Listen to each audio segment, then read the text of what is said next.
देखिए math basic से मान लीजिए ए कोई संख्या है तो देखिए शॉर्ट में ए में अगर जीरो से गुना किया जाए तो जीरो होगा, यानी किसी संख्या में जीरो से गुना किया जाएगा तो जीरो होगा, या जीरो में किसी संख्या से गुना किया जाएगा तो जीरो होगा। एग्जाम्पल देख लीजिए, अगर सात गुना जीरो तो कितना हो जाएगा जीरो, या जीरो गुना सात बराबर तो भी जीरो। अगर संख्या माइनस में है मान के चलिए -6 गुना जीरो तो भी जीरो हो जाएगा। अगर बटा में है 1/4 गुना जीरो तो भी कितना हो जाएगा जीरो। अगर इस तरह से चर अचर वाला है x गुना जीरो तो भी कितना हो जाएगा जीरो। उसी तरह से अगर जीरो में किसी संख्या से भाग दिया जाए तो कितना आता है जीरो आता है। जैसे कि एग्जाम्पल देखिए 8/0 बराबर क्या हो जाएगा जीरो, या 8/0 तो भी जीरो। इसी तरह अगर माइनस में भी रहे -7/0 तो भी जीरो हो जाएगा। नहीं 3/4 और भागा जीरो हो तो भी क्या हो जाएगा जीरो हो जाएगा। बट्टा में रहे या भागा में रहे तो उसका मान क्या हो जाता है जीरो। एक और बात, अगर किसी संख्या को जीरो से भाग दिया जाए, यहाँ पे जीरो को किसी संख्या से भाग दिया जाएगा तो जीरो आएगा, लेकिन जब किसी संख्या को जीरो से भाग दिया जाएगा ना तो इन्फिनेटिव आएगा, अनंत आएगा। जैसे कि 7/0 तो बट्टा में zero Q equal to not zero आप पढ़े होंगे, तो बट्टा में जीरो होगा ना तो इन्फिनिटी होगा, इसका मान जीरो नहीं होगा, आप गलती कर देते हैं। इसी तरह से 9/0 बराबर इस तरह से लिख दीजिए, यानी क्या हो जाएगा उसका मान अपरिमित हो जाता है।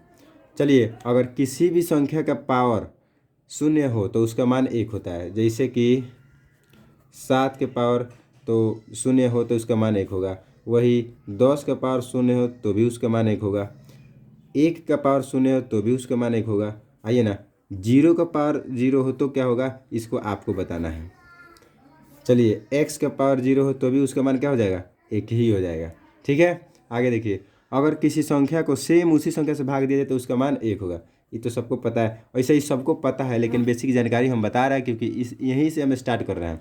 जितने भी हमारे विद्यार्थी हैं जिनका मैथ कमज़ोर है, नहीं समझ आता है, तो रीज़न यही है क्योंकि उनका बेस कहीं ना कहीं छूटा हुआ है।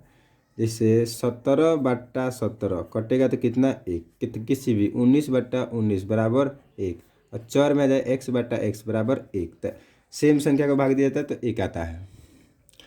उसी तरह से देखिए धनात्मक ऋणात्मक के लड़के फंस जाते हैं। तो धनात्मक ऋणात्मक का देखिए, अगर कोई संख्या धनात्मक है मान के चलिए +2 और उस संख्या से जुड़ रहा है जो ऋणात्मक है यानी -3, तो उसका मान कितना निकलेगा। तो उसका मान देखिए भाई, अगर ये जुट रहा है बीच में गुना नहीं है तब का कंडीशन बता रहा है, तो बड़ा में से छोटा घटेगा,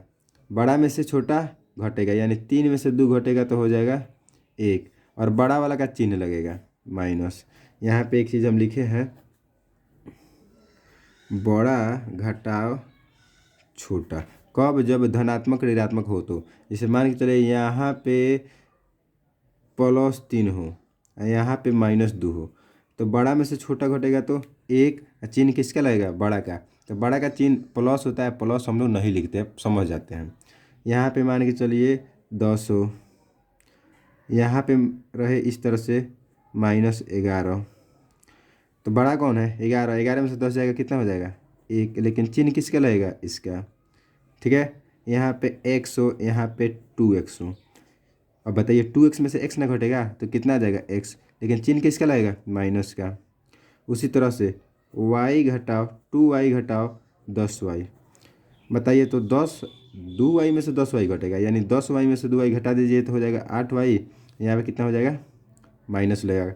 लेकिन अगर वही रहता -2y + 10y, अरे आगे पीछे उससे कोई दिक्कत नहीं है, बड़ा छोटा देख लीजिएगा, माइनस प्लस देखिएगा, बड़ा में छोटा घटेगा बड़ा का चिन्ह लगेगा, तो 10 में से 2 घटेगा कितना हो जाएगा 8y, माइनस की प्लस प्लस, क्योंकि बड़ा कौन है 10 वाला। इस तरह से जो लड़के कन्फ्यूज होते हैं अब कन्फ्यूज नहीं होंगे, 5-4 मिनट के वीडियो में समझ में आ जाएगा।